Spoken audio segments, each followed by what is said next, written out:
Hi friends, welcome to our channel. చిన్ని serial next ఎపిసోడ్లో ఏం జరగబోతోందో ఈ వీడియోలో చూసి తెలుసుకుందాం. బాలరాజుని నాన్న అని పిలిచిన చిన్ని అసలేం జరిగింది అని తెలుసుకోవడానికి ఈ వీడియోని స్కిప్ చేయకుండా ఎండ్ వరకు చూసేయండి. చిన్ని బాలరాజుని నిలదీస్తూ ఉంటుంది. అసలు నువ్వు నేను ఎంత అడిగినా కానీ ఎందుకని మా అమ్మ జైలుకి వెళ్ళడానికి అసలు కారణం చెప్పడం లేదు. నువ్వు ఎవరి బలవంతం మీద, ఎవరి బెదిరింపుల మీద మా అమ్మ నీ కేసులో ఇరికించావు రాజు అని అంటుంది.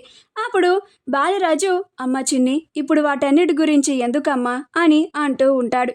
అప్పుడు చిన్ని, అవసరమే, ఇప్పుడు వాటన్నిటి గురించి అవసరమే, నువ్వు నాకు చెప్పి తీరాల్సిందే.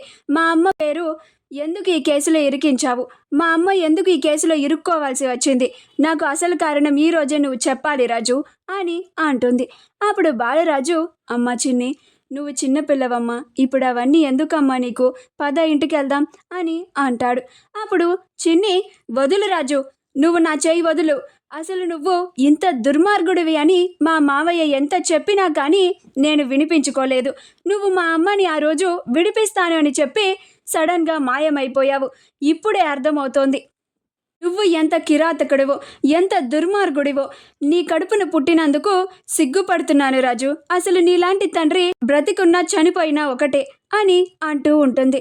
ఇవన్నీ మాటలు భారతి లోపల ఉండి వింటూ ఉంటుంది.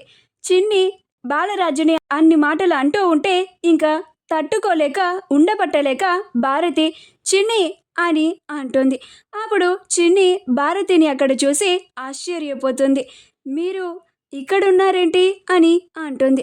అప్పుడు భారతి, వాటన్నిటి గురించి తర్వాత ముందు నువ్వు బాలరాజుకి సారీ చెప్పు చిన్ని అని అంటుంది. అప్పుడు బాలరాజు, చిన్నమ్మ నువ్వు ఆగు చిన్నమ్మ అని అంటాడు. అప్పుడు చిన్ని, చిన్నమ్మనా అని ఆశ్చర్యపోతుంది. అప్పుడు భారతి, అవును, నేను బాలరాజు వాళ్ళ చిన్నమ్మని అని అంటుంది. అప్పుడు చిన్ని, మీరు రాజు వల్ల చిన్నమ్మనా అని ఆశ్చర్యపోతుంది. అప్పుడు భారతి, అసలు జైల్లో మీ అమ్మని కాపాడి ఇప్పుడు బ్రతికేలాగా చేసింది ఎవరో తెలుసా? ఆ అజ్ఞాతి వ్యక్తి ఎవరో తెలుసా?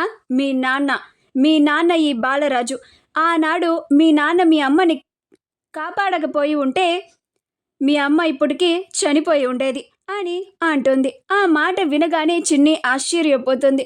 ఏం మాట్లాడుతున్నారు మీరు అని అంటుంది. అప్పుడు భారతి, అవును, నేను నిజమే చెప్తున్నాను, ఇదంతా మీ ఎవరికీ తెలియదు.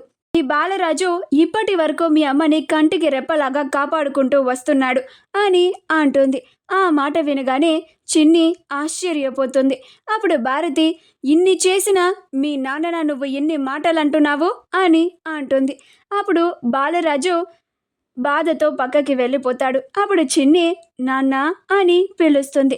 ఆ మాట వినగానే బాలరాజు చాలా సంతోషపడిపోతూ ఉంటాడు. తన కళ్ళల్లోంచి నీళ్లు కూడా వస్తూ ఉంటాయి. ఇదంతా చూసి భారతి చాలా సంతోషపడుతూ ఉంటుంది. చిన్ని వాళ్ళ నాన్నని నాన్న అని పిలిచింది అని. అలా చిన్ని వాళ్ళ నాన్న దగ్గరికి వెళ్ళి, నాన్న నన్ను క్షమించు నాన్న, నీ గురించి పూర్తిగా తెలుసుకోకుండా ఇష్టం వచ్చినట్లు మాట్లాడాను, నన్ను క్షమించు అని బాధపడుతూ ఉంటుంది. అప్పుడు బాలరాజు, ఏంటమ్మా చిన్ని, మన మధ్య ఇలాంటి క్షమాపణలేంటి? నువ్వు నన్ను నాన్న అని పిలిచినందుకు నాకు చాలా సంతోషంగా ఉందమ్మా. ఏది ఇంకొక్కసారి నాన్న అని పిలవ్వా అని అంటాడు. అప్పుడు చిన్ని నాన్న అని పిలుస్తుంది. అప్పుడు బాలరాజు చాలా సంతోషపడిపోతూ ఉంటాడు. ఆ తరువాత చిన్ని, పద నాన్న, మనం ఇంటికి వెళ్దాం, ఈ విషయం వెంటనే అమ్మకి మామయ్యకి కూడా చెప్దాం అని అంటూ ఉంటుంది. వీడియో కనుక మీకు నచ్చినట్లయితే లైక్ చేయండి, షేర్ చేయండి, మా ఛానల్ని సబ్స్క్రైబ్ చేసుకోండి, పక్కనే ఉన్న బెల్ ఐకాన్ని క్లిక్ చేయడం మాత్రం మర్చిపోకండి.